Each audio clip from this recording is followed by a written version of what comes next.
다 같이 묵도하심으로 선교축제 둘째 날 부흥집회를 시작하겠습니다.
다 같이 찬송가 260장을 부르시겠습니다. 268장입니다.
이 시간은 여선교회 총련 앞에 서기로 계신 손명자 권사님 나오셔서 기도하시겠습니다.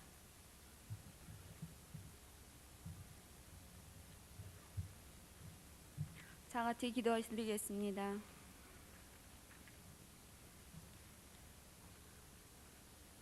교만한 자를 대적하시되 겸손한 자에게 무한한 은혜를 더해 주신다 하신 주 여호와 하나님 아버지 감사합니다. 너희들에게 복주마 약속하신 안식할 날 좋은 날을 맞아 이른 아침부터 주의 전에 산제사 드리게 하시며 이 저녁 다시 은혜를 사모하여 한자리에 모아주심을 감사드리옵나이다. 아버지, 지금 이 시간도 이 세상은 심히 요란합니다. 가치관이 혼돈되고 사단의 사슬이 이단의 물결이 횡행하여 우리의 영혼을, 우리의 믿음을 앗아가기를 원하고 있습니다. 그러나 우리 광림의 사랑하는 형제들에게는 영적인 분별력과 산 믿음을 주사 은혜의 자리, 말씀의 자리에 서게 하심을 진심으로 감사드리옵나이다. 아버지, 우리의 한민족을 사랑하여 주심을 감사드립니다. 그동안의 무수한 외세의 침략 속에서도 이 민족을 멸하지 아니하시고 꺼져가는 등불을 켜듯 부흥과 발전을 이루게 해주셨는데 이 백성이 자고하여 하나님 주신 축복에 감사할 줄 몰라 지금도 전국 산상에는 잡신들의 후감의 권세가 늘어간다 합니다. 아버지, 이 백성을 긍휼히 여겨 주시옵소서. 용서하여 주시옵소서. 하루속히 저들이 하나님을 두려워하게 하시어 우상 숭배의 터전들이 무너져 내리게 하여 주시옵소서. 그리하여 이 나라 위정자들로부터 태어나는 어린 심령에 이르기까지 하나님을 경외하는 백성이 되게 하옵소서. 모든 탐심과 사리사욕을 버리고 진정이 백성이 원하는 바가 무엇인가 귀를 기울이는 깨끗한 대통령이 탄생되기를 원합니다. 직장마다 땀방으로 흘리는 성실한 근로자들로 채워지기를 원합니다. 학원에서는 내일의 지도자가 되기 위한 실력을 쌓는 노력하는 사회, 공의가 하수같이 넘치는 복된 사회가 되게 하여 주시옵소서. 이제 마지막 때의 복음사역의 주역을 감당시키기 위해 39년 전에 이미 뜻을 세우시고 우리 광림의 재단을 축복하심을 감사드립니다. 이 메마른 사회를 향하여서 참된 생명의 둯대가 되게 하시며 시온의 노래로 하나님께 감사하는 재단이 되게 하시며 성령 충만하여 영육이 부흥되는 교회로서 말씀과 은혜가 충만하여 생수의 강이 넘쳐 흐르게 하옵소서. 6만의 양무를 이끌기 위해 목자장으로 세우신 우리 김선도 담임 목사님과 내조하시는 박간순 사모님 능력과 사랑의 사도로 세워주심을 감사드립니다. 일찍이 세계 선교의 꿈과 비전을 보여주셨사오니 세워지는 계획마다 주님의 이름을 높여 알찬 열매로 맺어지게 하옵소서. 내가 이미 얻었다 함도 아니요 온전히 이루었다 함도 아니라 하나님이 위에서 부르신 부름의 상을 위하여 끝없이 전진했던 사도 바울처럼 주님 오시는 그날까지 당신의 뜻과 경륜을 무한히 펼쳐나가는 권능의 사자로 붙잡아 주시옵소서. 보필하시는 부목사님과 전도사님들에게도 하나님의 은혜와 사랑이 넘쳐나게 하옵소서. 누가 우리를 위하여 갈구하는 주님의 타는 음성 위에 내가 여기 있나이다 나를 보내소서 했던 이사야의 고백이 우리의 입술에서 넘쳐나게 되기를 원합니다. 부천 상계 지교회를 축복하시며 저 북방 동토의 땅에 복음을 전하라 하시면서 소련과 에스토니아 문을 열어주셨으니 교회 건축의 결실이 맺어져 중공 베트남에 이어 이북에까지 복음의 소식이 전해지게 하옵소서. 이 사회의 구제와 봉사의 손을 내밀라 하시며 남녀 선교를 통하여 소외된 자를 돌아보게 하셨으니 사할린 동포와 결식노인, 장학사업 등의 하나님의 사랑이 전해지기를 원합니다. 고넬료와 같은 신앙의 지도자를 키워내기 위해 군선교의 길을 열어주셨으니 득전 교육단의 성전 봉헌의 결실도 맺어지게 하옵소서. 오직 나와 내 집이 여호와만 섬기리라는 여호수아의 고백이 청지기의 사명을 맡은 우리 모두의 마음이기를 원합니다. 속회와 선교회 또 교회의 각 기관을 축복하시며 특별히 교회 학계를 기억하여 주옵소서. 유아부에서 청년부에 이르기까지 각 기관이 건강한 지체되게 하시며 1000명 교사와 10,000명 학생을 위해 전도할 때 방해되는 그 어떤 사탄의 여리고 성도 함락되게 하옵소서. 오늘 이 성회에 아버지께서 귀하게 쓰시는 이천 목사님을 다시 보내주심을 감사드립니다. 여름 수련회에 받은 바 은혜를 새로이 다지며 말씀을 선포하실 때 여호와의 신으로 붙잡아 주옵소서. 성령의 나팔이 울려 퍼지게 하옵소서. 살아있는 말씀이 되어 심령이 쪼개지는 놀라운 역사가 일어나게 하옵소서. 그리하여 1년을 돌아보며 통회하게 하시며 새로운 결단과 헌신의 시간이 되게 하옵소서.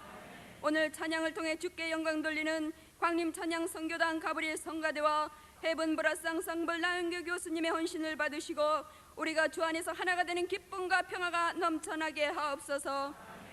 오늘의 산제사를 주께 바치오며 예수 그리스도의 이름으로 기도하옵나이다. 아멘.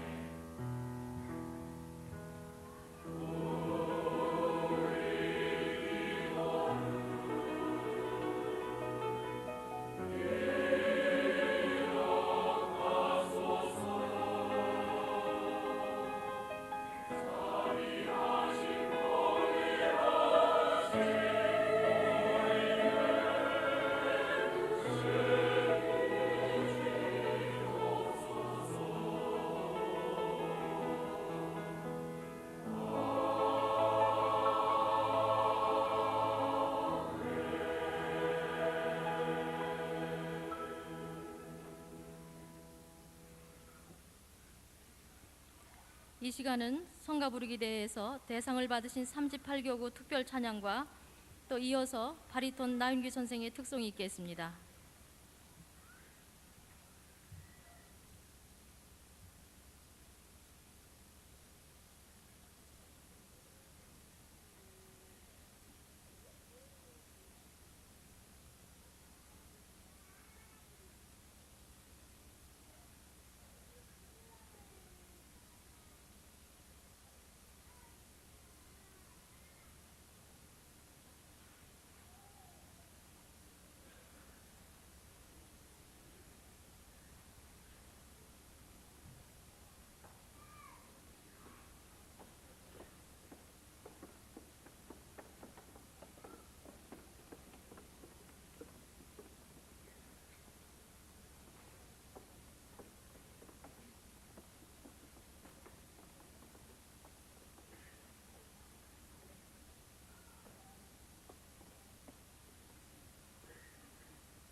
총련 앞에 총무로 계신 김은숙 권사님 나오셔서 성경 봉독하시겠습니다.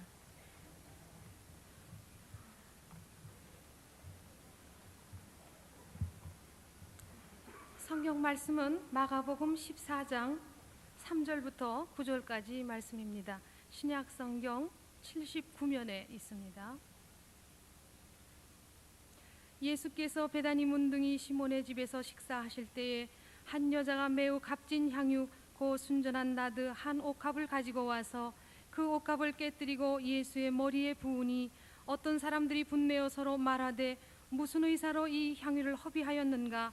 이 향유를 300데나리온 이상에 팔아 가난한 자들에게 줄 수 있었겠도다 하며 그 여자를 책망하는지라. 예수께서 가라사대 가만두어라. 너희가 어찌하여 저를 괴롭게 하느냐. 저가 내게 좋은 일을 하였느니라. 가난한 자들은 항상 너희와 함께 있으니 아무 때라도 원하는 대로 도울 수 있거니와 나는 너희와 항상 함께 있지 아니하리라. 저가 힘을 다하여 내 몸에 향유를 부어 내 장사를 미리 준비하였느니라. 내가 진실로 너희에게 이르노니 온 천하에 어디서든지 복음이 전파되는 곳에는 이 여자의 행한 일도 말하여 저를 기념하리라 하시니라. 아멘.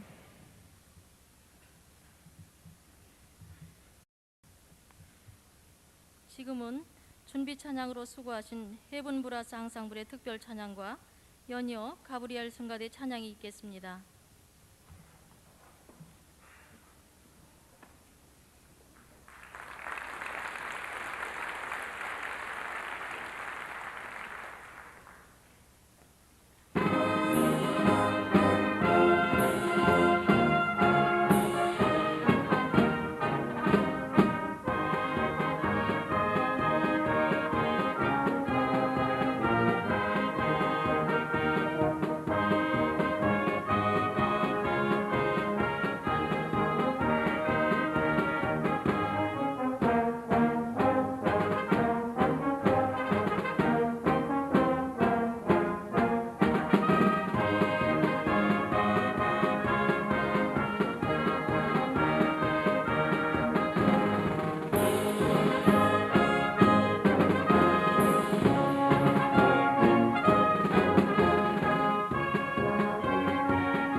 이 시간에는 강사 목사님을 소개하겠습니다.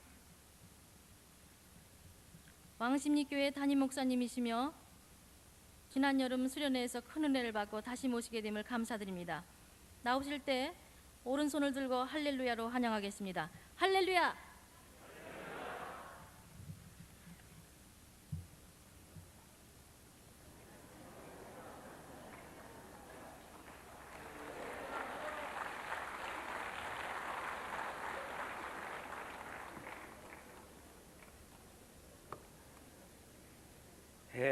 기독교는 믿음으로 얻는 종교, 이렇게 생각하면은 가장 정확하게 말씀드릴 수도 있거니와 또한 간단한 대답도 되지 않겠는가 생각이 되어집니다.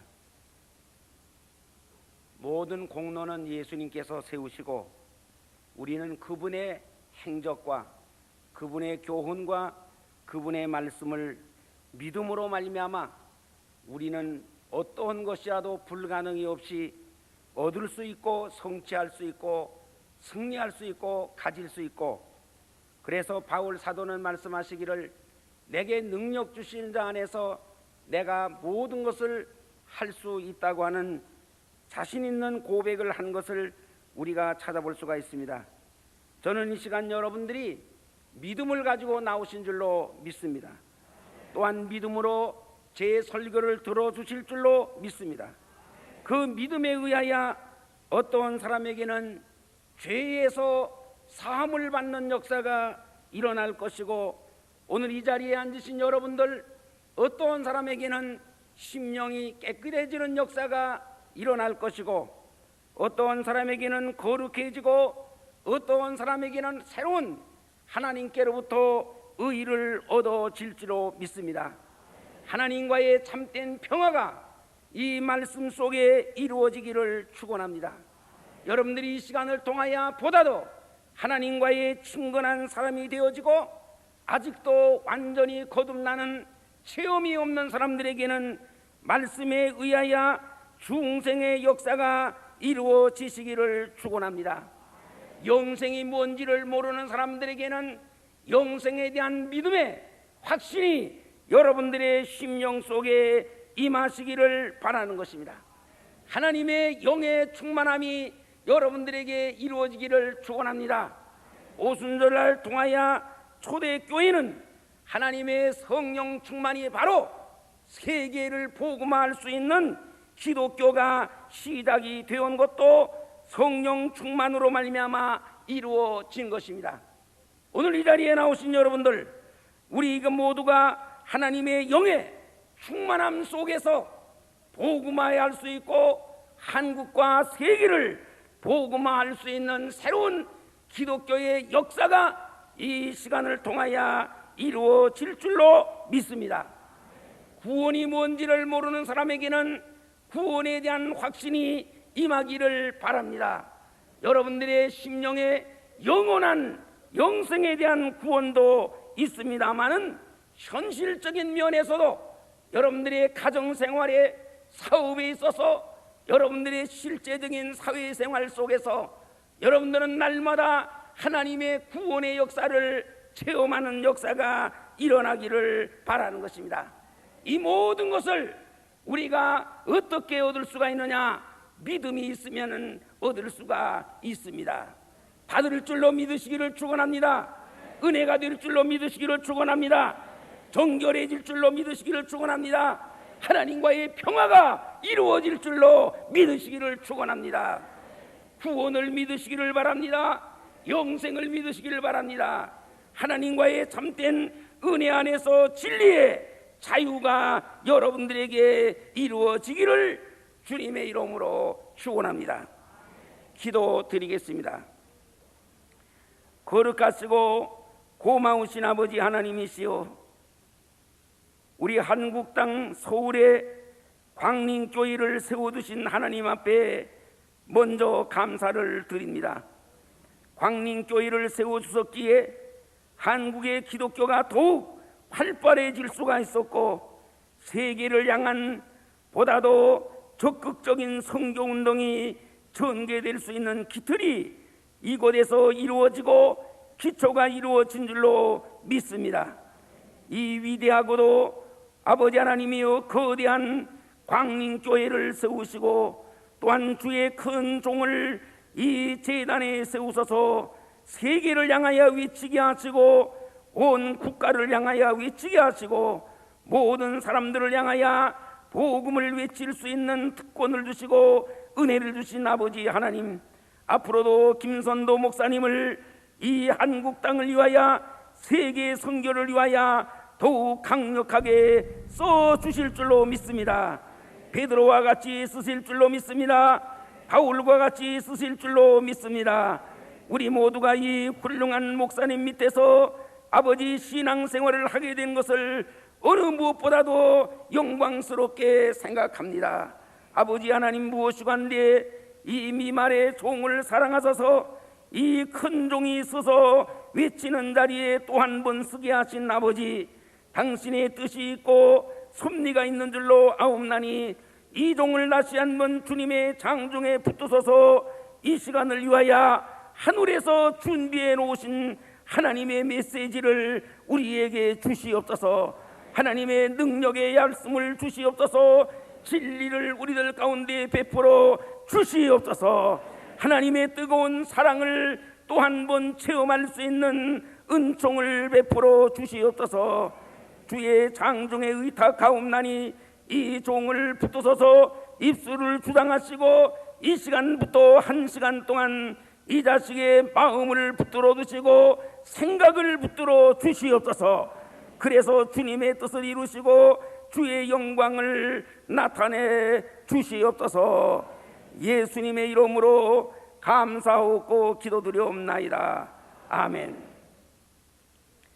마가복음 14장 3절부터 9절까지 있는 말씀은 여러분들이 잘 아시는 말씀 중에 하나인 것입니다.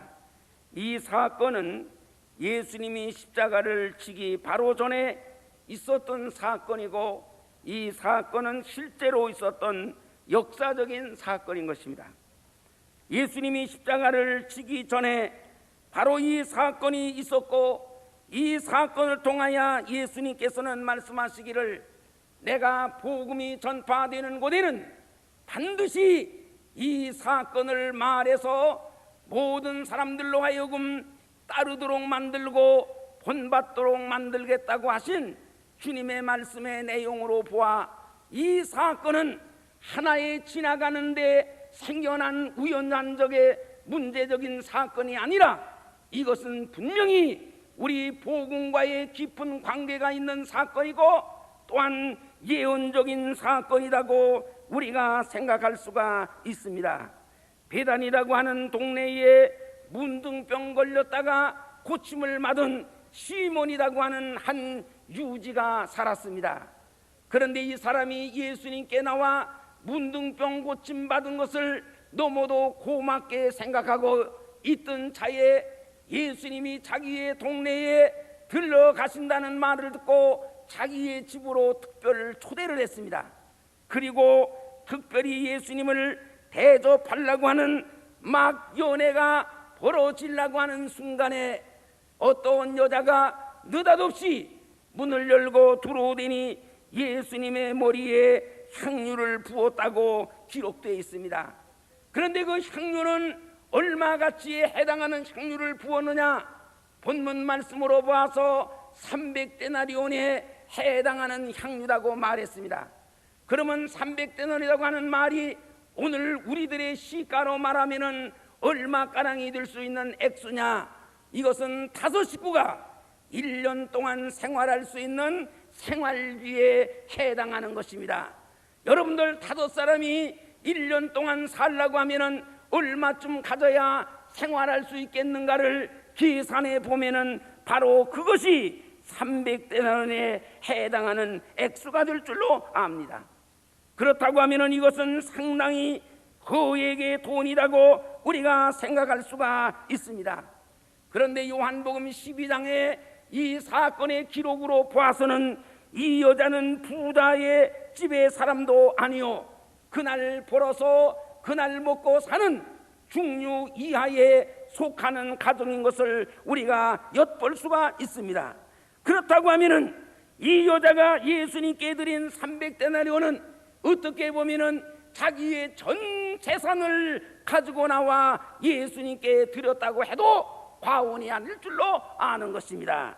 그런데 이 여자가 예수님의 머리에 향유를 붓는 광경을 제자들이 지켜보다가 이 여자가 하는 일은 너무 허비하는 사건이라고 수군거리기를 시작했습니다. 다시 말해서 예수님의 머리에 향유를 붓고 나니 온 방에 향기가 진동을 했습니다. 그러나 조금 시간이 흐르니까 향기가 다 날아가고 마르니 이 여자가 예수님의 머리에 부은 소위 5 식구가 1년 동안 먹고 살 수 있는 생활비는 순식간에 다 공중으로 날아나고 말았다는 것입니다. 이 광경을 보고 예수님의 제자들이 수근거리며 어찌하여 이 향유를 이렇게 허비하느냐고 말했습니다. 나는 이 내용을 여러분들에게 한 가지씩 여러분들에게 말씀을 드려보려고 생각합니다. 첫 번째는 허비라고 하는 말을 우리가 생각하시기를 바랍니다. 허비는 너무나 적은 것에 너무나 많은 것을 지불하게 될 적에, 다시 말해서 필요 이상으로 무엇을 지불하게 될 적에 우리는 그것을 가지고 허비라고 말할 수가 있습니다. 10,000원만 주면 되는데 50,000원을 주었다고 하면 그것은 분명히 허비에 속하는 것입니다. 사흘이면 끝낼 수 있는 일을 열흘을 걸려서 끝냈다고 하면 그것도 허비에 속하는 것이고, 석은만 달아주면 될 것을 10것이나 달아주었다고 하면 그것도 허비라고 말할 수가 있습니다. 허비란 너무나 적은 것에 너무나 많은 것을 지불하게 될 적에 그것을 가지고 허비라고 말하는 것입니다. 그러면은 이 허비라고 하는 말을 한 제자가 예수님의 12 제자 중에 누구냐? 요한복음 12장에 보면은 가룟 유다인 것입니다. 그러면 가룟 유다라고 하는 사람은 어떠한 사람이냐? 가룟 유다는 일생 동안 예수님을 향하여 한 번도 주님이라고 부른 적이 없는 사람이 가룟 유다인 것입니다. 여러분들, 예수님과의 신앙적인 어떤 관계가 없이는 주님이라고 부르지 않습니다. 여러분들은 불신자가 예수를 향하여 주님이라고 부르는 것을 들어본 적이 있습니까? 이것은 믿음이 없는 자는 예수님을 누구를 보고도 주님이라고 부르지는 않습니다. 선생이라고 부르고 랍비라고 부를 수는 있으나 주님이라고 부르지는 않는다는 것을 봐서 가룟 유다는 누구를 상징하는 인물이냐? 주님이라고 한 번도 부른 일이 없다고 하는 것을 봐서 가룟 유다는 불신자를 상징하는 인물인 것입니다. 예수 믿지 아니하는 세속적이고도 불신자의 신앙이 없는 사람을 상징하는 인물이 바로 우리는 가룟 유다라고 생각할 수가 있습니다. 가룟 유다의 눈으로 볼 적에는 분명히 이 여자는 허비하는 것이라고 보았던 것입니다. 그러나 예수님 편에서 이 여자를 볼 적에는 무엇하고 봤습니까? 잘했다고 봤습니다. 이 여자를 칭찬했다는 것입니다. 여러분들이 여기에서 말씀 내용에 들어있는 진리를 하나 찾으시기를 바라는 것입니다. 불신자의 눈으로 볼 적에는 허비라고 하고 지나치다고 했는데 예수님의 눈으로 볼 적에는 이 여자를 보고 잘한다고 했습니다.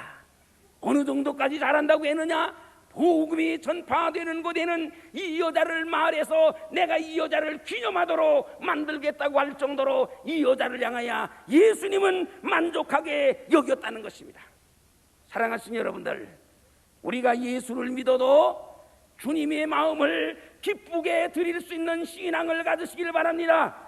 예수님의 마음을 만족하게 드릴 수 있는 믿음을 가지시길 바랍니다. 주님께로부터 칭찬받는 신자가 되시기를 축원합니다.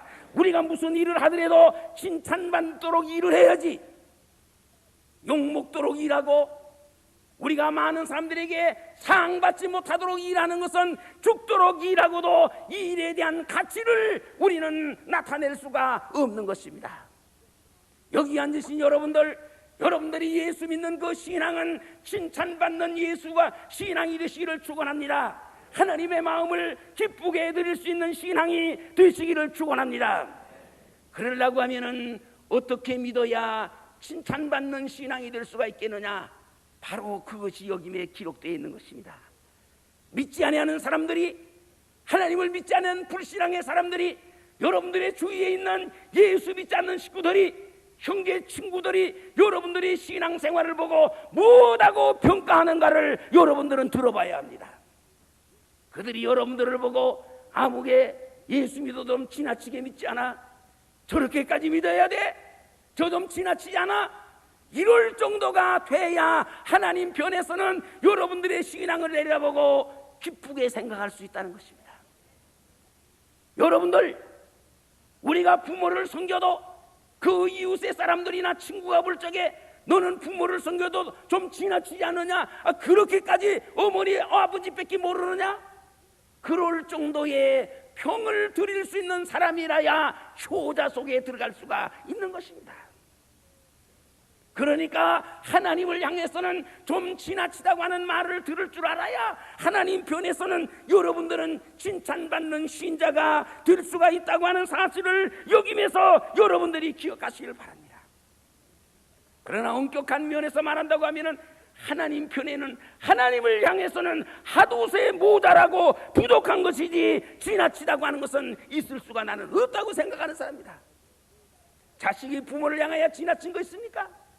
아무리 해도 부족한 것이고, 아무리 해도 부끄러운 것이고, 아무리 해도 송구스러운 것이지 지나칠 정도라고 하는 말은 부효자의 입에서 나오는 말이요, 하나님을 향하여 지나치다고 하는, 허비다고 하는 말은 신앙이 없는 사람의 입에서 나오는 얘기지, 믿는 사람들, 믿음이 있는 사람들 입에서는 하나님을 향해서는 지나치다고 하는 말은 나오지 않는 것을 우리는 알아야 합니다. 여러분들이 무엇을 하더라도 그렇게 할 줄 아는 사람들이 되어지시기를 주님의 이름으로 축원합니다. 저는 제 얘기를 해서 송구스럽지만은 저는 신학교를 가기 전에 경찰관 생활을 좀 했습니다. 저는 26살 적에 대한민국 경찰이 저는 간부가 됐습니다. 그 당시에는 25, 6살짜리가 경찰 간부가 되는 일은 우리나라 경찰 역사상 최초로 가장 젊은 어린 간부가 탄생했다고 내가 경찰에 들어갈 적에 그랬습니다. 그쪽에 저는 그 생활을 딱 2년 끝내고 저는 감리교 신학교를 저는 가게 됐습니다. 그쪽에 신학교를 간다는 것은, 목사가 된다는 것은 밥 굶는다고 생각해야 됩니다. 헐벗는 직업이라고 생각해야 됩니다. 그 당시에 목사의 길을 택한다고 하는 것은 굶는 길이요, 헐벗는 길이요, 영양실조되는 길이었습니다. 사표를 냈더니 저를 보고 자네 무엇 하려고 사표를 내느냐고 물어보기에 신학교를 간다. 그쪽에는 신학교라고 하는 일이, 학교가 그렇게 세상 사람들에게, 믿지 않는 사람들에게 귀익은 학교는 아니었습니다. 신학교가 뭐 하는 학교냐? 그렇게 묻기에 목사가 되는 학교입니다. 그렇게 말을 하니까 이 사람아, 밥 굶는 직업을 가지려고 그러나? 헐벗기 위해서 가나? 고생하기 위해서 가나? 자네는 내 앞에서 이 생활을 조금만 더 계속하면은 너는 10년 이내에 내 상관이 될 수 있어. 제가 모시고 있었던 우상보이라고 하는 경찰서 서장이 저를 향하여 너는 10년 이내에 내 상관이 될 수 있어. 그런데 내가 이걸 왜 그만두고 밥 굶는 대로 가려고 하느냐고 저를 긋고 말렸습니다. 3개월이나 그런 내 사표를 수리하지 않았고 나는 사표를 수리하지 않은 채 신학교 시험을 쳤던 것입니다. 많은 사람들이 나를 향하여 저 사람은 예수를 믿어도 지나치다고 나를 향하여 평가했습니다. 제 친구들도 그렇게 말했고 제 주위 사람들이 다 나를 향하여 저는 좀 지나치게 예수를 믿는 놈이다, 그렇게 평가를 했습니다. 그러나 나는 지금 와서 생각하면은 그쪽에 내 결단이 얼마나 현명한 결단이었던가. 저는 몇 번씩도 그렇게 지금도 생각하는 적이 있습니다. 세상 사람들이 볼 적에는, 신앙이 없는 사람이 볼 적에는 바보스럽게 보이고 허비하는 것으로 보이고 인생 허비자로 보이고 저는 망하는 길을 가는 걸로 보였지만은 하나님은 내가 그쪽의 그 결단을 기뻐했으라고 저는 믿습니다. 여러분들, 세상 사람들이 뭐라고 말해도 하나님이 기뻐하면 여러분들은 성공하는 것입니다. 세상 사람들이 여러분들을 칭찬해도 하나님이 싫어하면 여러분들은 실패자로 인생을 마칠 수밖에 없을 것입니다. 여러분들은 세상 사람들로부터 여러분들이 예수 믿는 신앙을 좀 지나치다고 하는 소리를 들을 수 있어야 여러분들은 성공할 수 있고 믿음의 승리자가 될 수가 있다고 하는 사실을 여러분들은 기억하시기를 바라는 것입니다. 주님을 보는 새로운 눈이 열리시기를 축원합니다. 하나님을 볼 수 있는 눈이 열리시기를 축원합니다. 우리가 진정으로 하나님을 보고 예수님을 바로만 볼 수 있는 영안이 열린다고 하면은 그분을 향하여 하는 지나친 것은 전혀 해당되지 않는 내용인 것을 여러분들은 깨닫게 될 줄로 아는 것입니다. 그 다음에 우리는 여기면서 또 한 가지 찾아볼 수가 있습니다. 어떻게 보면은 제자들이 한 얘기는 지극히 합리적인 말과 같이 들릴 수도 있습니다. 왜? 300데나리온, 지금으로 말하면 한 1,000만 원이라고 우리가 생각한다 할지라도 1,000만 원을 현찰로 우리에게 주면은 그걸로 쌀을 사가지고 가난한 사람들을 나눠주면은 얼마나 효과적일 수가 있겠느냐. 그런데 1,000만 원이나 넘는 향료를 예수님의 머리에 부어서 공중으로 날려보내고 마느냐, 이것은 지나치지 않느냐, 이건 허비하는 것이 아니냐. 그렇게 말한 제자들의 말은 인간의 이치로 볼 적에는 지극히 합리적인 말입니다. 그러나 여러분들 여기에서 한 가지 귀중한 진리를 여러분들은 또 하나 찾으시기를 바랍니다. 그것은 여러분들이 신앙생활하는 그 생활의 제1의 목적을 어디에다 두고 신앙생활을 합니까? 여러분들, 우리 교회가 가지고 있는 첫째 목적이 무엇입니까? 가난한 사람 구제하는 겁니까? 가난한 사람 구제하는 것이 이 교회가 지니고 있는 첫째 목적이라고 하면은 이 교회는 사회사업기관은 될 수 있으나 예수 그리스도의 몸된 교회는 될 수 없습니다. 그러나 교회가 사회사업합니다. 가난한 사람 도와줘야 됩니다. 어려운 사람 도와줘야 됩니다. 그러나 교회가 지니고 있는 첫째 목적은 바로 그런 사회사업이 첫째는 아닙니다. 교회가 지니고 있고 여러분들이 지니고 있고 내가 지니고 있는 우리의 신앙의 첫째 목적이 뭡니까? 첫째 목적은 바로 하나님을 기쁘게 드리는 것입니다. 예수님의 마음을 기쁘게 드리는 것이 여러분들의 신앙의 첫째 목적이 되시기를 축원합니다. 기도를 해도 어떻게 기도해야 주님이 기뻐하실까? 여러분들이 찬송을 불러도 어떻게 찬송을 부르는 것이 하나님이 기뻐하실까? 아침에 일어나면은 오늘 하루 내가 어떻게 사는 것이 하나님이 나를 내려다보고 기뻐하실까? 그것을 여러분들의 생활의 첫째의 목적을 두시기를 주님의 이름으로 축원합니다. 이 여자는 바로 그거였습니다. 어떻게 하면 예수님을 내가 좀 기쁘게 해드릴까? 어떻게 하면 예수를 내가 기쁘게 해드릴까? 국리 끝에 예수님의 머리에 향유를 부어서 온 방 안에 향기가 진동하도록 만들자. 그러면 우리 주님의 마음이 기쁠 것이다. 그는 그 한 가지만 생각하고 향유를 가지고 가 예수님의 머리에 부었습니다. 온 방에 향기가 진동했습니다. 그랬더니 예수님이 기뻐했습니까? 기뻐하지 않았습니까? 기뻐했습니다. 기뻐했으면 된 거지. 여기에 무슨 가난한 문제가 끼어들고 여기에 구제사업이 끼어들고 사회사업 문제가 여기 왜 나옵니까?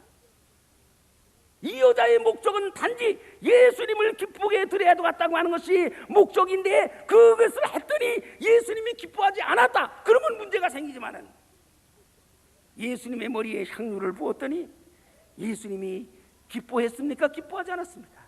기뻐했습니다. 그럼 다 된 겁니다. 목적 달성한 겁니다. 여기에 무슨 사회사업 문제가 나오고 여기에 무슨 가난한 사람의 문제가 나오고 딴 문제가 여기에 곁들일 필요가 없는 겁니다. 어느 자식이고 내가 어떻게 하면은 우리 어머니의 마음을 좀 기쁘게 드릴까? 그렇게 연구한 끝에 우리 어머니에게 고가의 좋은 옷을 한번 해드리자. 그렇게 마음을 먹고 좋은 옷을 하나 해가지고 와서 어머니에게 드렸습니다. 그랬더니 딴 자식들이 앉았다가 수군거리면서 아니 어머니는 입는 옷도 많이 있는데 아직도 입어보기 좋은 옷도 많이 있는데 무엇 때문에 저 옷을 사다가 저렇게 허비하느냐? 차라리 그것을 돈으로 어머니에게 드려가지고 그것으로 가난한 사람을 도와주도록 만들면 더 좋아하지 않겠느냐? 그리고 딴 아들들이 수군거렸다고 하면은 이치에 닿는다고 생각합니까? 불효막심만 납니다. 그런데 어머니가 그 옷을 받으면서 지극히 마음이 즐거워합니다. 기뻐합니다. 그 아들을 보며 칭찬합니다. 야, 내 마음이 기쁘다. 이렇게 좋은 걸 가져왔느냐? 아, 내 마음이 흡족하다. 그렇게 어머니가 기뻐했으면 모든 문제는 다 된 것이지. 거기에 구제 사업이 들어가고 가난한 사람이 들어가는 것은 여러분들, 이것은 이치에 맞지 않는 것이고 이것은 믿음이 없는 사람들 생활 속에서 일어나는 문제인 것을 여러분들이 기억하시기를 바랍니다. 사랑하시는 여러분들은 무슨 일을 하든지 어떻게 하는 것이 주님의 마음을 기쁘게 드릴까고 하는 데에 여러분들은 첫째의 목적을 가지시고 신앙생활 하시기를 축원합니다. 어떻게 하는 것이 하나님의 마음을 즐겁게 드릴 수 있겠는가 하는 것을 여러분들이 마음속에 깊이 간직할 수 있는 사람들 되시기를 주님의 이름으로 축원합니다. 저는 한 20년도 넘은 얘기 같습니다마는 대천 옆에 나는 조그만 교회에 부흥회를 갔던 일이 있습니다. 그랬는데 그 교회에 한 장로님과 장로님의 사모님의 나는 얘기를 그 장로님 부인 권사님으로부터 나는 아주 상당히 충격적으로 내 마음에 은혜를 받은 사건이 하나 있습니다. 그래서 저는 20년이 넘도록 세월이 흘렀지만은 지금도 나는 그분을 잊어지지 않습니다. 권사님의 이름은 성은 황씨고 이름은 애도입니다. 사랑의 자 길도 자 황애도 권사입니다. 그런데 그 남편은 조장로님인데 이름은 응아름자 한울천자 응천장로님입니다. 조응천장로님. 저는 그 이름을 왜 외우느냐고 하면은 사랑의 도를 걸으니 하나님이 응답하시더라. 부부의 이름을 한 데다 묶으면 그런 한문이 되는 것입니다. 권사님의 이름은 애도고 장로님의 이름은 응천입니다. 그러니까 사랑의 도를 걸으니 하나님이 응답하시더라. 그런 내용이 돼서 저는 지금도 그 이름을 잊어버리지 않습니다. 저는 그 황권사의 집에서 며칠 동안을 묵으면서 잠고 거기서 식사를 하면서 부흥회를 했는데 어느 날 저는 그 황권사님에게 물어봤습니다. 조 장로님은 그쪽에 대천의 우체국장으로 있었고 그 집은 큰 과수원 가운데 집이 있었는데 어떻게 그렇게 우체국장 노릇을 해가지고 이런 큰 과수원을 사가지고 과수원 주인이 됐는가 도무지 생각이 잘 나지 않아서 어느 날 그 황권사에게 물었습니다. 어떻게 이렇게 큰 과수원을 당신이 가지고 있어? 당신 남편은 우체국 국장인데 우체국 국장이나 해가지고 이 과수원을 어떻게 마련할 수 있었느냐 물었더니 그가 나에게 이런 간증을 해줬어. 은혜를 받고 나니까 무조건 바치고 싶더래. 11조가 문제가 아니더래. 그저 뭐라면 무슨 명목이 하나 붙여서 하나님 앞에 자꾸 드리고 싶은 생각이 나네. 그래서 주일마다 감사헌금을 가지고 나갔대. 자기의 남편이 장로인데 장로의 눈으로 볼 적에도 좀 지나치게 비더래요. 아니 저 여자가 미쳤나? 11조나 내고 주일헌금이나 내면 됐지 무슨 주일마다 봉투를 들고 나가느냐?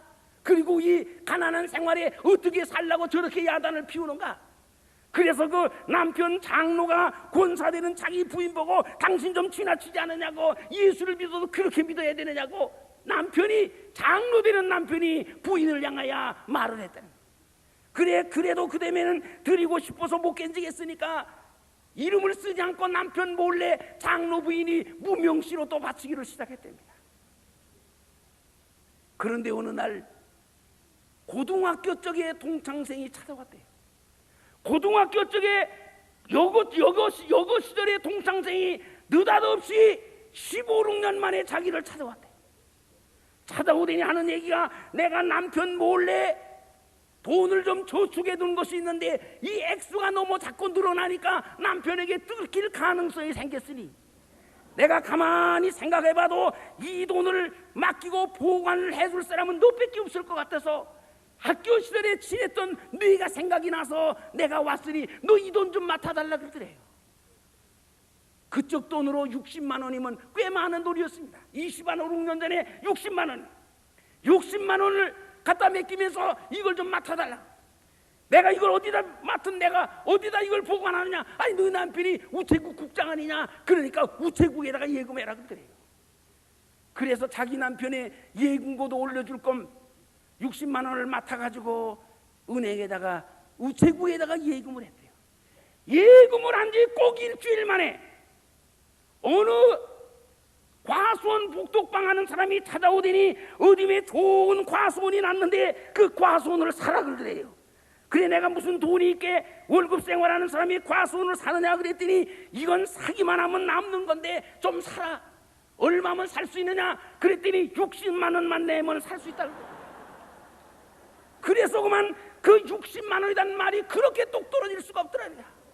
그래서 친구가 맡겨준 돈으로 그저 서슴없이 60만 원을 내고 샀다는 겁니다. 딱 산지 이틀 만에 어떤 사람이 찾아오더니 20만 원을 남겨줄게 80만 원에 팔라 그러더래요. 그래서 자기가 팔고 싶지 않아서 안 팔았더니 자기한테 60만 원을 팔은 과수원 옛날 주인이 찾아오더니 그 과수원은 쓰지 못하는 과수원이다. 사과가 달려봐야 팽자같이 뺏기 달리지 않는다. 나무가 다 못 쓸 나무다. 그러니까 그거 20만 원만 남겨주면 당신이 한 사날 만에 20만 원 버는 건데 대거도 팔라 그러더래요. 그런데도 기도해도 팔고 싶은 생각은 전혀 없더라는 거예요. 팔지 않고 안 팔겠다고 그 해 농사를 짓는데 대천에서 마차를 하나 세워가지고서는 일꾼을 두어가지고 쓰레기를 걸어다가 그 다음에는 과수원에다가 쓰레기를 갖다 두면서 과수원 농사를 1년 동안 졌답니다. 깜짝 놀랐답니다. 사과 하나가 어린아이 대가리만큼씩 큰 것이 달렸습니다.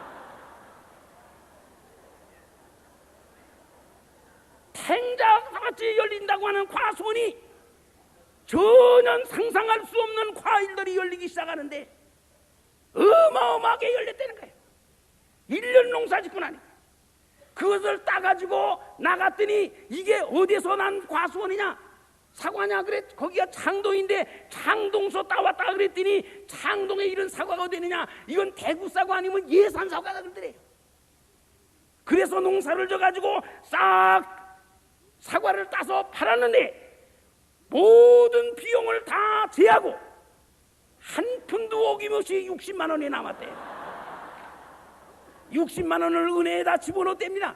자기 남편 우체국에다 집어넣었더니 집어넣은 지 사흘 만에 그 친구가 찾아오더니 돈 달라 그러더래요.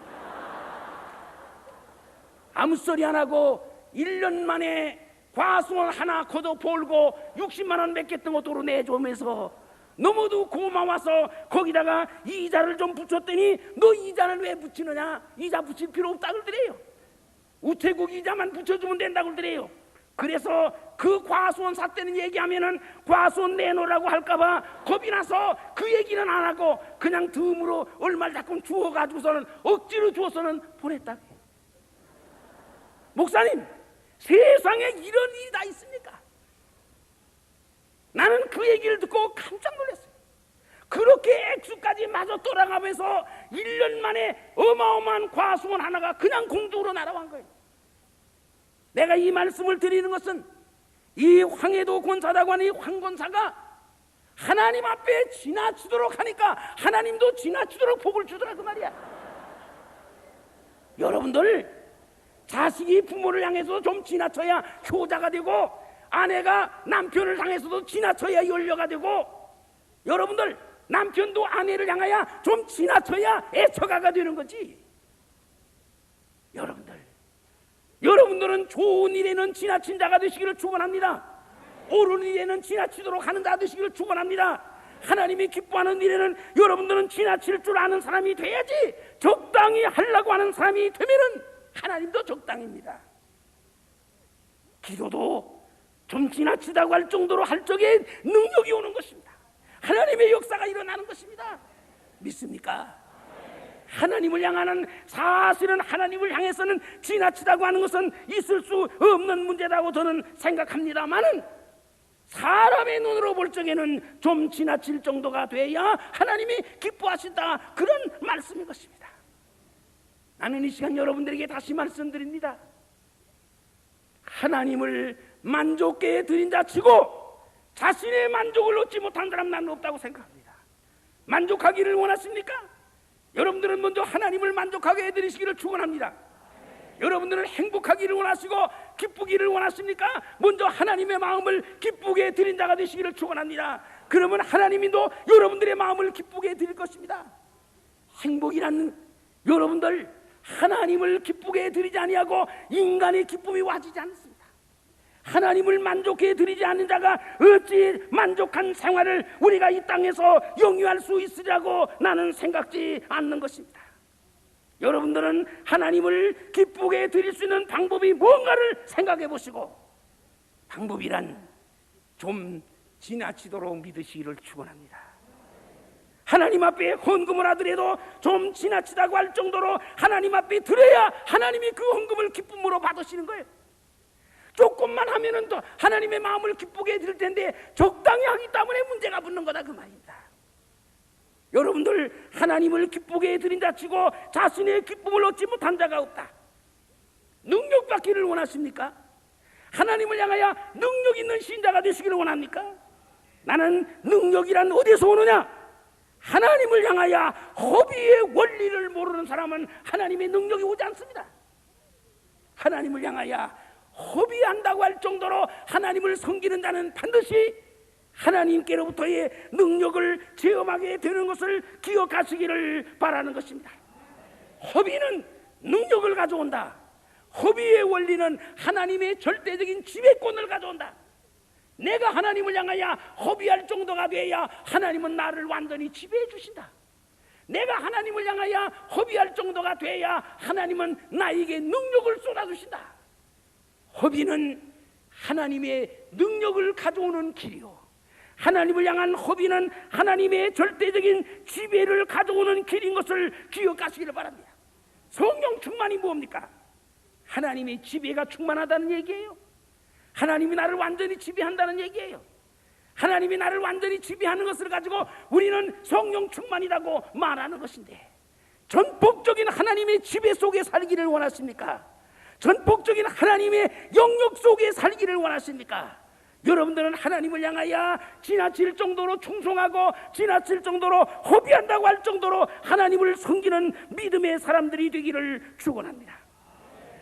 그리고 이 여자는 어떻게 했어요?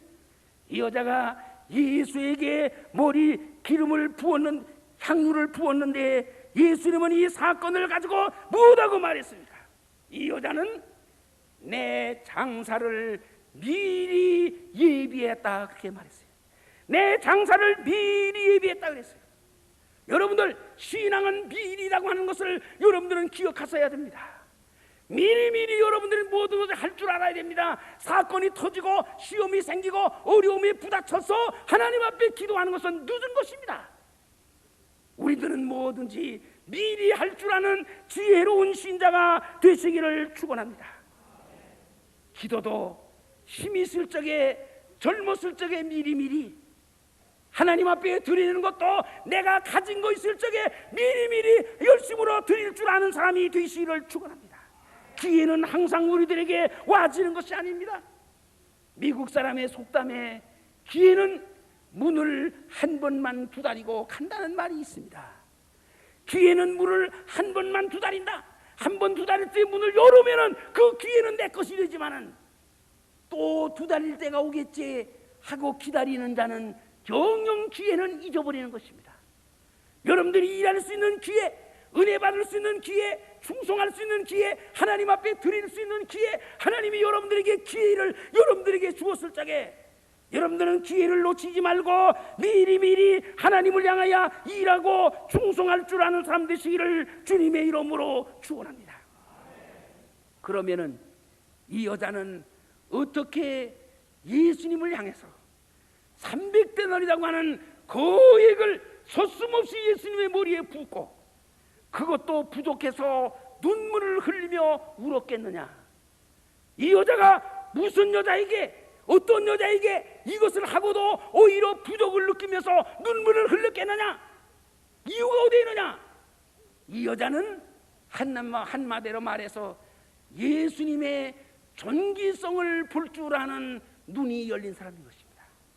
예수님의 존귀성을 볼 줄 아는 눈이 열린 것입니다. 사람은 모두가 다 눈입니다. 눈이 밝아야 됩니다. 글 볼 줄 아는 눈이 밝으면 공부를 잘해서 학자가 될 것이고, 물건 볼 줄 아는 눈이 밝으면 장사꾼이 될 것입니다. 정치를 볼 줄 아는 눈이 열리면 정치가가 되는 것입니다. 그러므로 모든 사람들은 눈이 어두워서 문제가 나는 것입니다. 그런데 오늘날 우리는 무슨 눈이 밝아야 되느냐? 예수 그리스도의 존귀성을 볼 줄 아는 눈이 열리시기를 주님의 이름으로 축원합니다. 시골에서 제가 목회를 할 적에 한때 우리나라에서 새 키우는 운동이 굉장히 유행됐을 적이가 있습니다. 그것이 바로 60년대에 그런 일이 있었습니다. 저는 1960년대에 시골에서 어느 교회에서 목회를 하는데 그쪽에는 우리나라 농촌이 다 가난하기 때문에 소만 한 마리 키울 수 있는 사람이면은 그 동네에서는 중류 이상에 가는 집이었습니다. 그런데 우리 교회 장로님이 그래도 꽤 동네에서는 사는 분인데 큰 황소 한 마리를 들에다가 매놓고 저녁 때 그 황소를 풀러 갔더니 황소가 없어진 거예요.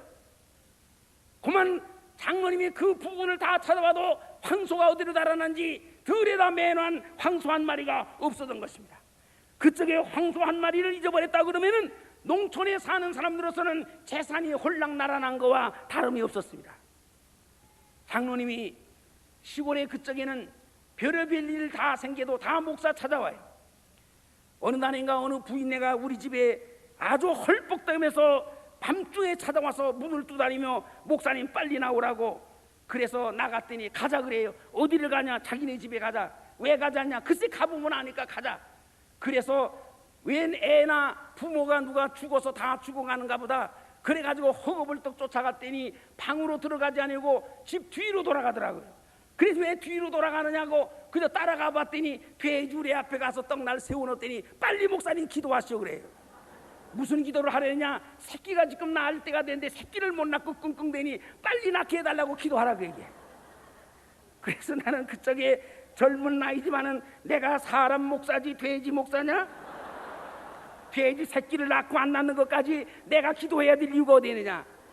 그런 생각이 나기는 나고 섭섭하지만은 그러나 농촌에서 무식한 부인네들하고 같이 목회를 하려고 하면은 무식한 놈은 무식한 대로 좀 맞춰줘야 내가 거기서 전도도 하지.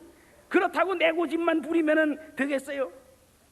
속은 좀 많이 굽고 기분이 나쁘지만은 할 수 없이 제가 기도를 하고 돌아오면서도 한심한 생각이 나대요. 우리나라도 그렇게 한때는 그런 농촌이 어려울 때였습니다. 그런데 소 한 마리를 잊어버리고 그 장로님은 우리 집으로 그대로 찾아와서 목사님 큰일 났습니다. 왜 그러냐? 소를 잊어버렸습니다. 어떻게 잊어버리냐? 들에다가 매놨는데 어떤 녀석이 와서 풀어갔습니다. 그래서 그 장로님의 손을 붙들고 나도 정신없이 소 매놨다고 하는 자리를 가봤지만은 소는 간데우지 없어지고 말았어요. 아무리 찾아봐도 찾을 길이 없었어요. 저는 할 수 없이 그냥 허탈한 마음을 가지고 집으로 돌아왔는데 밤중쯤 돼서 그 장로님이 우리 집으로 또 오더니 목사님 우리 집 망했습니다 그래요. 그래서 왜 망했느냐고 어쨌든 목사님 우리 집에 좀 가보자고 그래 저를 끌고 가기에 따라갔어요. 따라가 봤더니 그 집에 아들이 하나 있는데 그 아들이 우리 교회 청년회 회장이었습니다. 그 녀석이 마루에 똑 앉아서 무릎 꿇고 앉아서 눈물을 뚝뚝 흘리고 있는 거예요. 그 왜 그러냐? 이 새끼가 우리 집 다 말아먹었습니다 그 얘기예요. 그 장로 얘기가 그래 집을 어떻게 다 말아먹었느냐? 그 목사님 소말이죠. 이 자식이 끌어다가 저 예산장에다 팔아먹었어요. 그래서 소 팔아서 뭐 했대요? 물어보니까 소 팔아가지고 새 한 쌍 사왔어요. 그런데 새 한 마리가 한 쌍이 그 앞에 새장 속에 들어있더라고. 아, 그걸 보니까 저도 우라통이 터지더라. 아니, 세상에 황소 팔아다가 새 한 쌍 사오는 미친놈이 있느냐? 여러분들이 그런 일을 당했다면 어떡하겠어요? 나는 그냥 어떻게 화가 난 김에 30대의 젊은 나이에 그냥 느닷없이 들어가서 그 녀석의 멱살을 주고선 귓방매를 때렸어요. 야, 이놈의 자식아, 소 팔아다가 새 사는 놈이 어디 있느냐? 그리고 귓방매를 때리니까 부모 되는 것이 묘하대요. 그 장로님이 때가 때리면 굉장히 좋아할 줄 알았는데 내가 때리니까 하는 말이, 목사님 때리질 마세요. 옆에서 그러더라고요. 아니, 때리면 고마워할 줄 알고 더 때리라고 할 줄 알고 때렸는데 때리지 말라고 하는 소리를 듣고 나는 끔찍 놀라면서 뭐 때리지 말라는데 내가 또 때릴 거야 뭐 있겠느냐. 그리고 한참 욕만 야단치고 집으로 돌아왔습니다. 그 다음 날부터 그 장로님 아들은 밥만 먹으면 새 키우는 데만 열중하는 겁니다. 아침부터 저녁까지 새장 안에 앞에만 앉아있는 겁니다. 1년 동안 새를 키웠습니다. 그래가지고 새를 2쌍을 더 만들었습니다. 그래가지고 3쌍이 된 거예요. 1년 동안 새를 키워가지고 알을 낳고 깨우고 그래서 3쌍을 만들어. 3쌍을 만들었는데 그 집에만 가면 그 녀석이 새에게 미쳐 앉아있는 거예요. 나는 얘기도 안 하고 야간 우리 교회에서도 그 녀석 돌려놨어요. 그 집에서도 돌려놨어요. 1년이 꼭 지난 다음에 그 장로님이 어느 날 저한테 또 찾아오더니 저녁 때 오더니, 목사님 우리 집에 좀 갑시다. 그래 무조건 끌고 나서요. 또 따라갔어요. 따라갔더니 마루에 무슨 큼직한 보따리 하나가 딱 놓여 있는데, 목사님 이 보따리 좀 풀어보세요. 그래서 나는 왜 나더러 풀어보려느냐? 글쎄 목사님 풀어보세요. 풀었더니 그게 돈이 한 보따리더라. 깜짝 놀랐어. 야, 이게 무슨 돈이냐? 그랬더니 그 녀석이 앉았다는 말이, 목사님 새 3쌍 팔아왔어요. 아니, 새 3쌍 팔았는 돈이 왠지 이렇게 많으냐? 한 쌍에 소 한 마리니 3쌍 팔았으니 소 3마리 값 받아왔어요. 깜짝 놀랐어요. 아니, 좁쌀 한 대 가지고 1년에 소 2마리를 만들어서 황소 2마리, 좁쌀 한 대 가지고 새 2쌍 한 쌍 키우는데 1년에 좁쌀 한 대면 키우도 남거든요. 아니, 1년 내내 꼴을 가서 비워와도, 아침 저녁으로 꼴을 한 짐씩 비워와도 1년에 송아지 새끼 하나밖에 못 만나는데, 그런데 그것도 암소가 났지 황소가 나요? 아니, 그런데 새 한 마리 1년이 키워가지고 소 2마리 값을 더 보태서 3마리 값을 가지고 간 거예요. 나는 그쪽에 깜짝 놀랐어요. 야, 너 보통 놈 아니구나. 그다음에 칭찬이 했어요. 그 소리가 우리 교회에 퍼졌습니다. 우리 교회는 집집마다 그날부터 새 키우는 교회로 바꿔지기를 시작했어요. 집집마다 돼지 팔고 소 팔았습니다. 그리고 집집마다 새 사왔습니다. 우리 교인들 집에 신방만 가면은 어느 집에를 가든지 새 소리는 울려나는 겁니다. 저는 그 새 소리를 들을 적마다 기뻤습니다. 야, 1년만 지나면은 우리 교인들 가정에 황소 2마리씩이 늘어난다. 우리 교인들 다 부자 될 거 틀림이 없다. 틀림이 없잖아요. 희망을 가지고 새 소리를 들을 적마다 나는 마음이 기뻤습니다. 1년이 됐습니다. 우리 교인들이 새를 집집마다 하나씩 가지고 팔로 나섰습니다. 깜짝 놀란 겁니다. 왜? 1년 사이에 새 값이 폭락이 됐다. 새를 5쌍을 갖다 팔아도 송아지 새끼 한 마리 값이 안 나오는 거예요. 그만 새 팔로 나갔다가 새 값이 폭락된 것을 알고 우리 교인들은 돌아오자마자 모든 사람들이 수심했어요. 그 얘기를 듣자마자 아이고 나도 망했구나 하는 소리가 나요. 이거 큰일 났구나. 그 생각이 머릿속에 떠오르자마자 야, 이놈의 새끼 때문에 우리 교회 망했다. 그래서 나는 그 길로 장로님 집으로 달려가서 그 자식이 마루 위에 있게 마당에 있는 놈을 붙들자마자 이놈아, 너 왜 온 교인들 망하게 만들어? 내가 그리고 가서 허리박을 가서 쥐었어요. 그랬더니 그 청년이 나더러 하는 얘기가, 목사님 손 놓으세요. 점잖게 그러더니 손을 놓으니까, 아니 내가 왠지 새 키우라고 그랬어요? 목사님, 내가 지난 1년 동안 새 키웠습니까? 나는 새 세상 다 팔아먹고 안 키우고 있는데 왜 저희들이 키워요? 그래서 내가 그래, 가만히 보니까 그놈은 새 안 키웠더라고요. 그래서 너는 어째 남들만 키우게 만들고 너는 안 키우느냐 물어보니까, 아니 새값이 무진장 올라요? 1년이면 떨어질 게 뻔한데 내가 망하려고 키워요? 그 소리를 듣자마자, 야, 이놈 보통 놈이 아니구나. 그래서 나도 얼결에 그 손을 붙들며, 야, 너 선지자구나. 내가 그랬어요. 욕은 고사하고, 내가 한 마리도 키우지 않는데 왜 주위들 키워요? 그 소리에 나는 아무 말 하지 못하고 돌아간 게 있습니다. 나는 그때부터 내 마음속에 뿌리 깊게 하나 박힌 것이 있습니다. 그렇다, 눈이 밝아야 된다. 한 농촌에 무식하게 보였던 청년이 무 하나 보는 눈, 새 하나 보는 눈이 밝아가지고 1년 만에 황소 2마리를 만들어냈어. 새 보는 눈이 밝아서 1년 만에 농촌에서 황소 2마리를 개어냈다고 하면 굉장한 그쪽에는 사건이었습니다. 그런데 우리는 예수 보는 눈이 밝아야만 친다고 하면 불가능이 되느냐? 아니 어떤 놈은 새 보는 눈이 밝아가지고 소 2마리도 만드는데, 아니 예수 보는 눈만 밝아지면 이게 문제냐 그 얘기야. 눈을 뜨시기를 축원합니다. 예수 보는 눈이 열리시기를 축원합니다. 예수 보는 눈이 여러분들에게 밝아오시기를 주님의 이름으로 축원합니다. 은혜 받는 게 뭐예요? 눈을 뜨는 거예요. 무슨 눈을 뜨는 거예요? 예수님을 바라보는 눈이 열리는 것입니다. 예수님의 무엇을 보는 눈이 열려요? 예수님의 존귀성을 볼 줄 아는 눈이 열리시기를 축원합니다. 예수님의 위대성을 볼 줄 아는 눈이 열리시기를 축원합니다. 예수님의 영광을 볼 줄 아는 신령한 눈이 여러분들에게 열리시기를 주님의 이름으로 축원합니다. 나는 지난 주간에 우리 교회는 여러분 교회에 비하면 가난하고 조그만 교회입니다마는 어느 젊은 여자가 아침에 저에게 전화가 왔어요. 바로 한 사날절입니다. 목사님 좀 만나고 싶은데 목사님 뵐 수 있습니까? 지금 오시면 만날 수 있으니까 오시오. 들어오더니 나 앞에 내 사무실에 오더니 한참 기도하더니, 목사님, 우리 교회 목사님이 교육관을 짓는다고 요새 설계를 하시고 목사님이 애쓰는데 제가 기도하는 가운데 생각이 나기를, 제가 여러 해 동안 내가 저축하고 저축한 저금 통장이 하나 만기가 돼서 며칠 전에 그것을 탔습니다. 타고 가만히 생각하니 내가 이것을 목사님에게 갖다 드려서 목사님이 하고자 하는 그 일에 큰 힘이 되도록 내가 좀 도와줄 수 있지 않겠느냐. 조그만 힘이라도 내가 보태야 되겠다고 하는 마음으로 가져왔습니다. 그리고 봉투 하나를 저에게 내놓는 거예요. 나는 워낙 우리 교인들은 다 가난한 사람들이 많이 나오는 교회이기 때문에 뭐 볼 것도 없이 그저 한 5, 60만이나 많아야 돈 100만 원 가져왔으니, 그리고 딴 얘기만, 고맙다는 얘기만 한참 하고 나서 얼마요?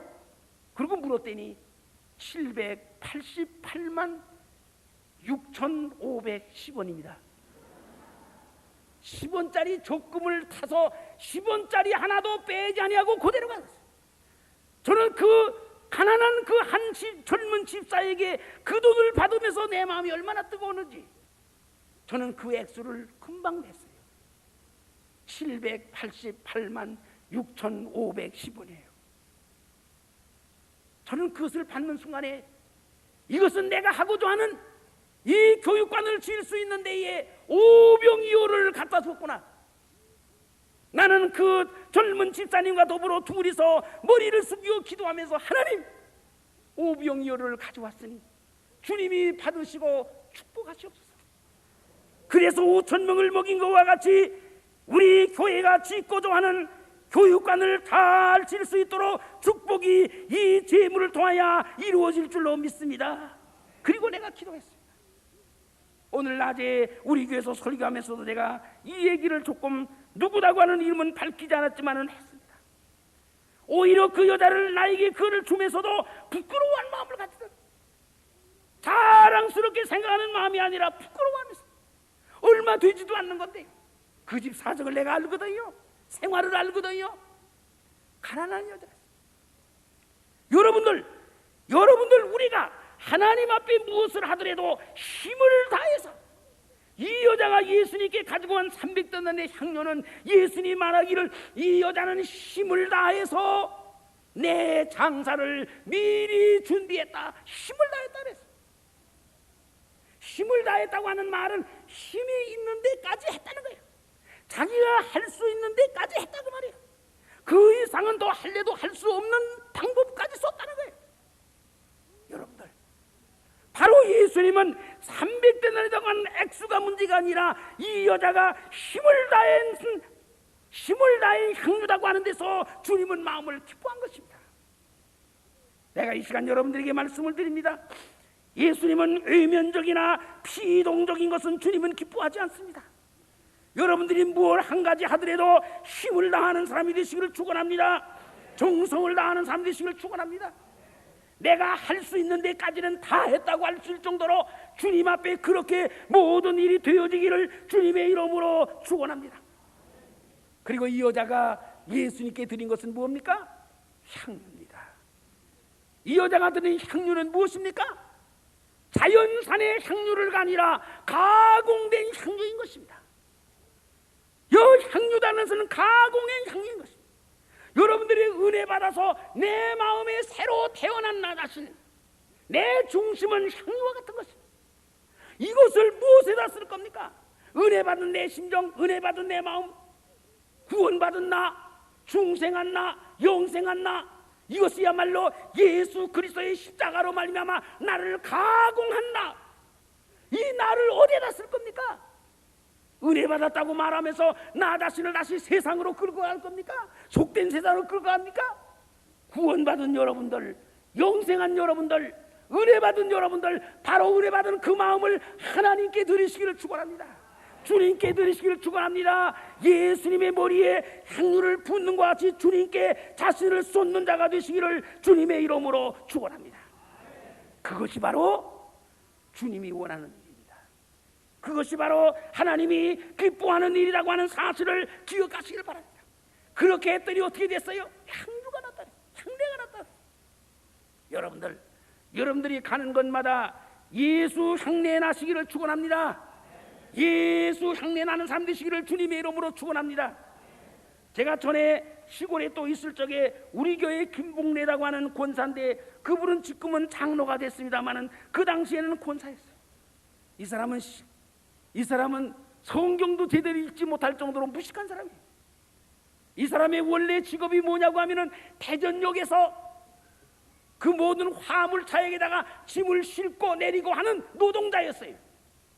그런데 해방 후에 대전 제일감리교회 서태원 목사라고 하는 감리교 목사가 있었습니다. 그런데 그 감리교 목사는 서 목사가 납치돼서 이북으로 붙들려간 목사님인데, 6.25 전에 그분이 대전 제일감리교에 있었는데 어디 신방을 갔다 오는데 대전역 앞을 지나가는데 어떤 사람이 예수 하고 소리를 지르더래요. 예수하고.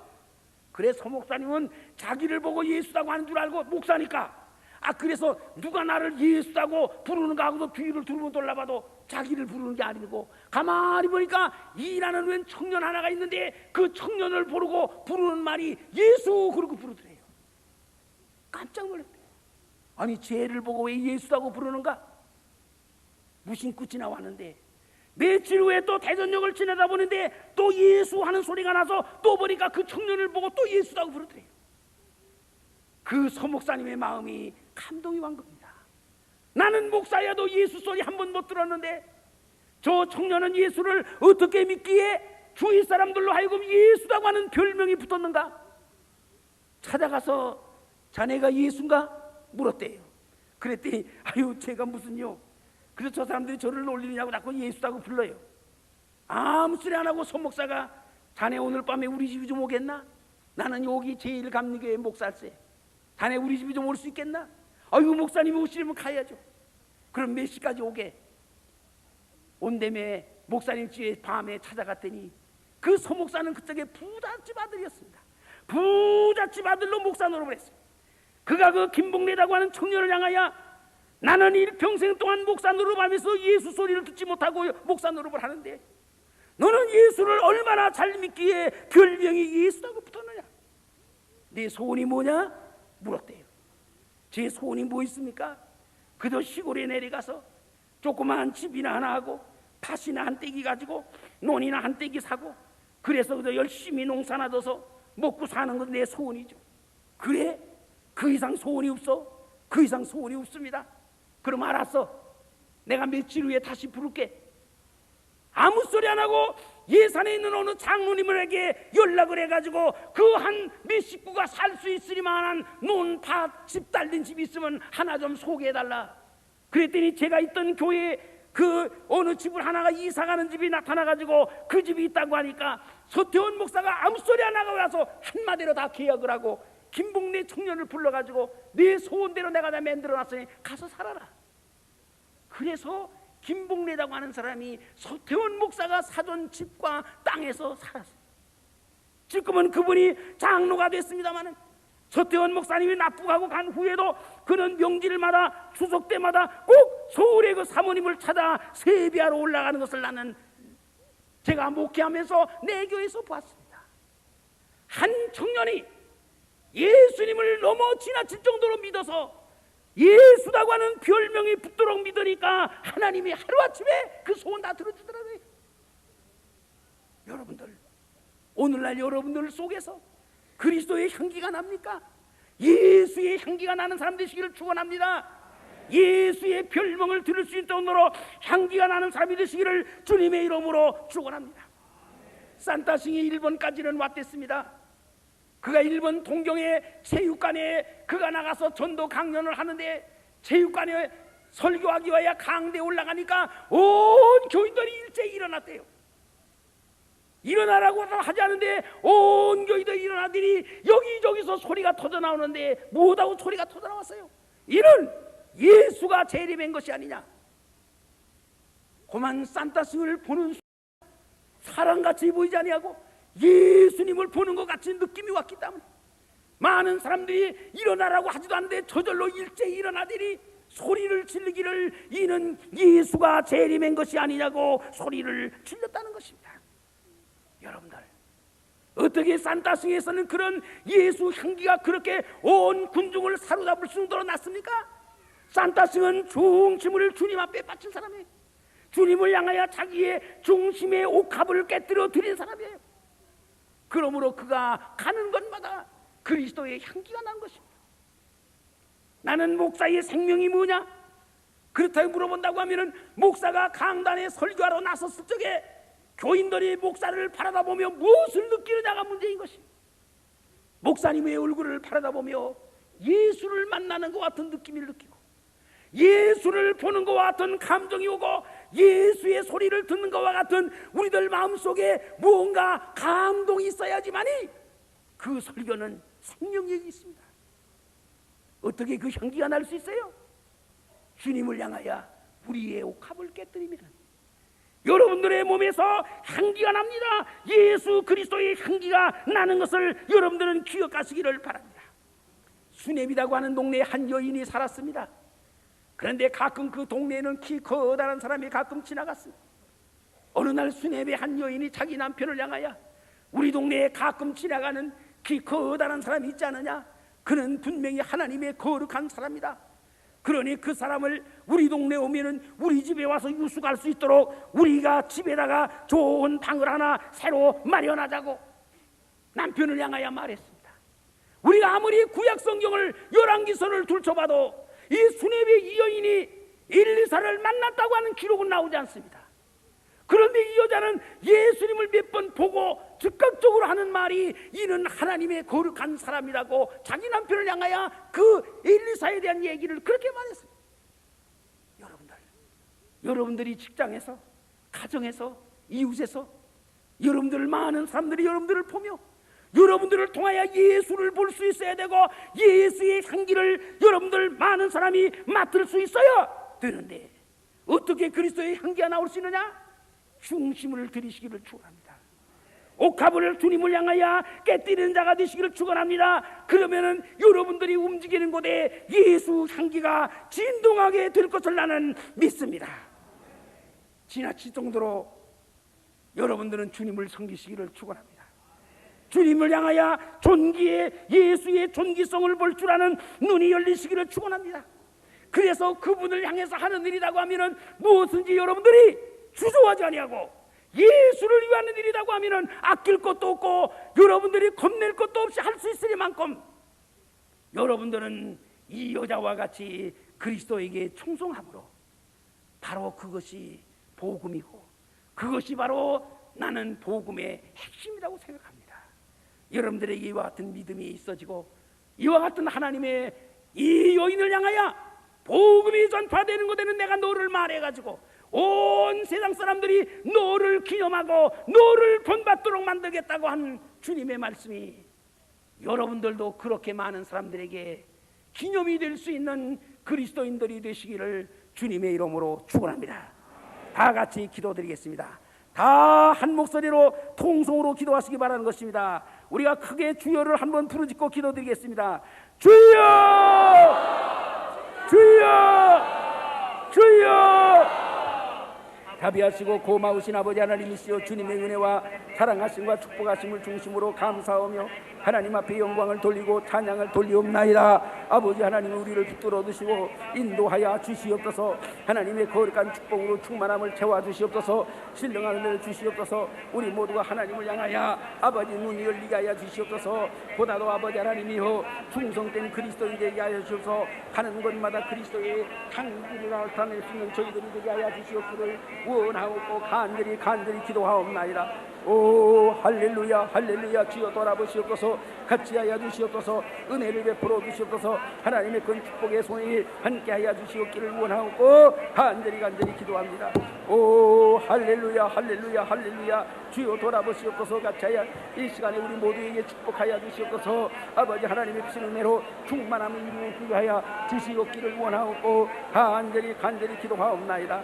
나의 사랑하시고 자비로우신 아버지 하나님이여 주여 돌아보시옵소서. 같이 하여 주시옵소서. 하나님의 거룩한 축복으로 충만함을 주어 주시옵소서. 신령하는 대로 충만함을 채워 주시옵소서.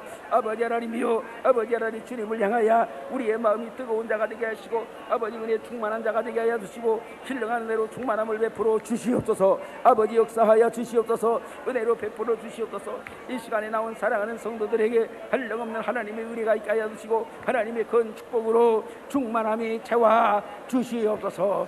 역사로 충만함을 채워 주시옵소서. 하나님의 그 은혜에 넘치는 저희들이 되게 하여 주시옵기를 원하옵고 간절히 기도하옵나이다. 나의 사랑하시고 자비로우신 주님이시오 아버지 돌아보시옵소서. 같이 하여 주시옵소서. 은혜를 베풀어 주시옵소서. 우리 모두에게 하나님의 큰 축복으로 충만함이 이루어지게 하여 주시옵기를 원하옵고 주여 같이 하여 주시옵기를 원하옵고 기도하옵나이다. 나의 사랑하시고 자비로우신 주님이시오 역사하여 주시옵소서. 신령하는 대로 충만함을 베풀어 주시옵소서. 우리 모두에게 하나님의 거룩한 대로 충만함을 채워 주시옵소서.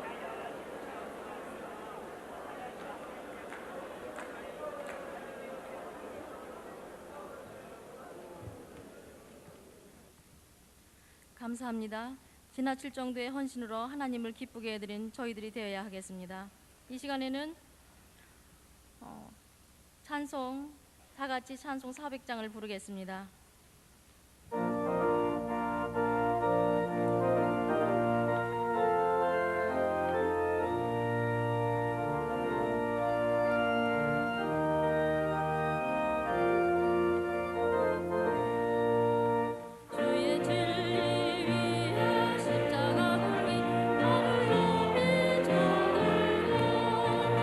주의 군사 되어 용맹스럽게 찬송하며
여선교회 총연합회 회장님 이승진 장로님이 나오셔서 인사 및 광고를 드리겠습니다.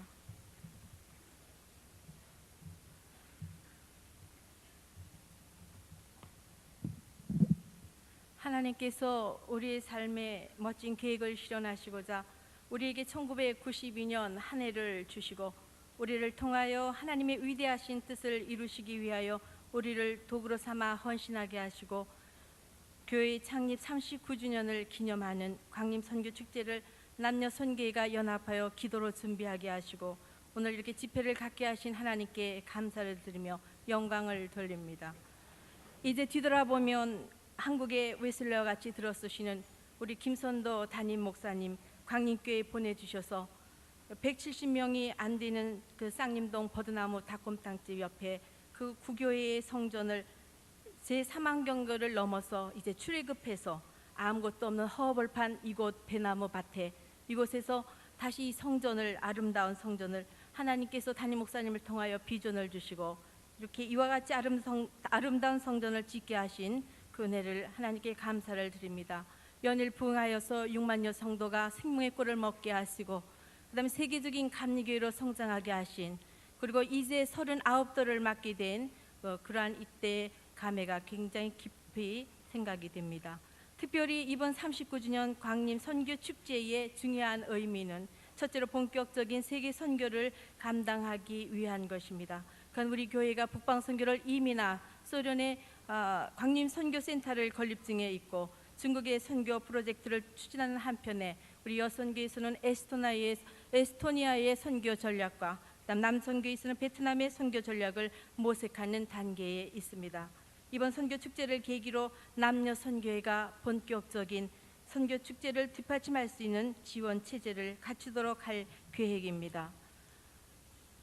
둘째로 여선교에서는 매년 12월 달에 여선교의 헌신의 밤을 통하여 집회를 가져왔고 작년에 우리 임원들께서 헌금해 주신 3,400만 원의 헌금을 씨앗으로 특전 교육단 공수부대에 저희가 교회를 짓고 11월 3일에 봉헌 예배를 드릴 예정에 있습니다. 그래서 저희들이 3,400만 원의 씨앗이 되어서 그래서 1억 8천만 원의 여선교회에서는 큰 힘을 드리고 공사가 한 3억에 대한 건데 저희가 그렇게 해서 이제 11월 3일에 담임 목사님을 모시고 봉헌 예배를 드리게 되었습니다. 그러나 금년부터는 교회적인 차원에서 남녀 선교회가 계획 단계에서 실행에 이르기까지 합동으로 행사를 하게 됨으로써 명실상부한 광림 선교 축제가 되었다는 점입니다.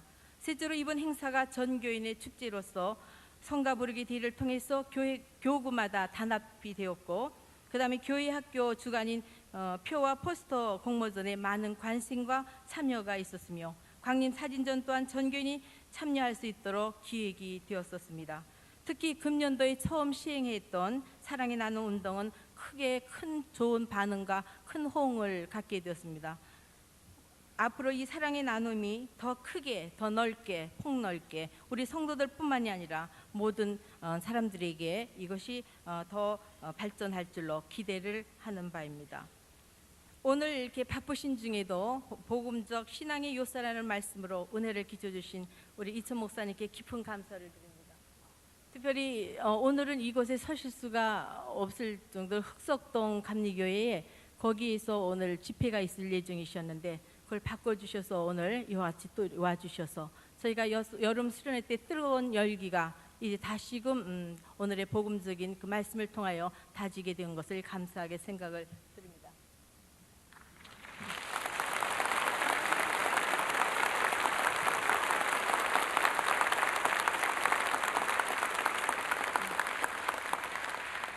남녀 선교를 위해서 늘 기도해 주시며 영적으로 인도해 주시는 우리 김선도 담임 목사님께 감사를 드리고요.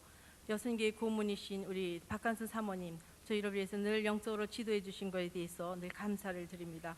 오늘 이렇게 많이 참석해 주신 남녀 선교회 임원들, 회원들 그리고 여러 성도님들께 깊은 감사를 드리고 또한 찬양하신 헤븐 브라스 앙상블 여러분께와 가브리엘 성가대 특성해 주신 나윤기 선생님 성가 부르기 대회에서 대상을 차지한 우리 38교구 식구들 그리고 안대를 맡아 수고해 주신 남녀 선교회 임원과 회원들 모두께 감사를 드립니다. 이 시간 우리와 함께 계신 주님께 우리에게 영광의 박수를 드리시기 바랍니다.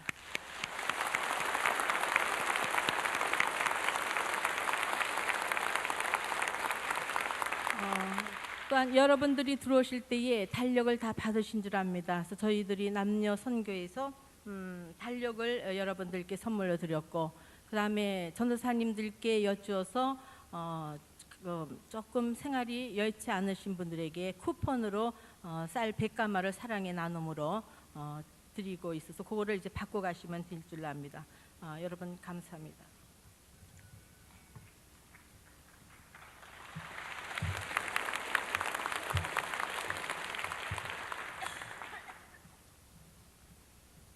이 시간에는 다 같이 일어서서 찬송가 488장을 부르신 후에 김선도 담임 목사님 축도로서 39주년 선교축제 부흥집회를 마치겠습니다.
교회 무리가 되시는 살아계신 주님,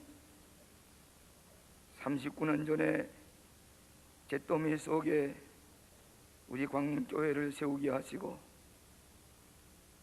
마치 시내 광야를 달려오는 것처럼 불기둥과 구름기둥으로 인도하셔서 이것까지 오게 하시고 몸된 제단을 높이 세워 하나님 앞에 예배하며 영광 돌리는 세계에 자랑할 만한 교회로 축복해 주심을 감사합니다. 사랑하는 성도들이 주님의 존귀함을 볼 수 있는 신령한 눈이 뜨게 하심을 감사합니다. 옥합을 깨는 정성으로 하나님 앞에 헌신하게 하심을 감사합니다. 주님을 기쁘시게 함으로 말미암아 사랑하는 성도들이 영육간에 많은 축복을 받게 하심을 감사합니다. 열심히 기도함으로 말미암아 성령 충만함으로 얻게 하심을 감사합니다. 세계 선교에 앞장서는 교회로 축복해 주심을 감사합니다. 39년을 맞이하여 남녀 선교회가 정성을 다해서 이 선교 축제를 마련하게 하시고 많은 순서를 통해서 하나님께 영광 돌리게 하심을 감사합니다.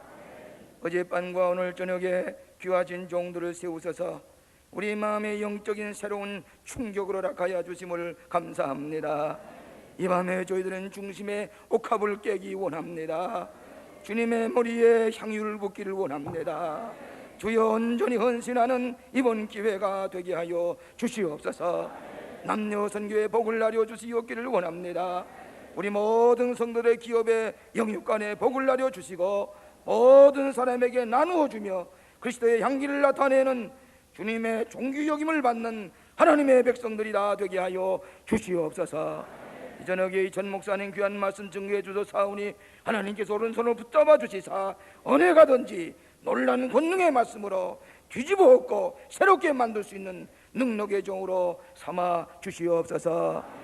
이 밤에도 하나님 앞에 감사한 마음으로 예물을 드린 성들의 손길이 사오니 주님께서 저들을 귀히 여기시고 기름진 것으로 넉넉하게 축복해 주실 줄로 믿습니다.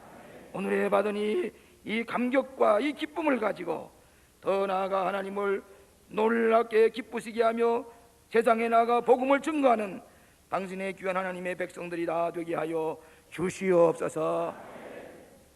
지금은 우리의 죄를 다스려 가시기 위하여 십자가의 보혈을 흘리시고 우리를 구속해 주신 우리 구주 예수 그리스도의 무한하신 은혜와 독생자를 아낌없이 보내주신 우리 하나님 아버지의 그 넓으신 사랑과 성령의 감화 감동하심과 인도하심이 이 저녁에 옥합을 깨는 새로운 헌신을 다짐하고 기쁜 마음으로 돌아가시는 모든 성도들 머리 위에 이제부터 영원히 함께 계시기를 간절히 축원하옵나이다. 아멘.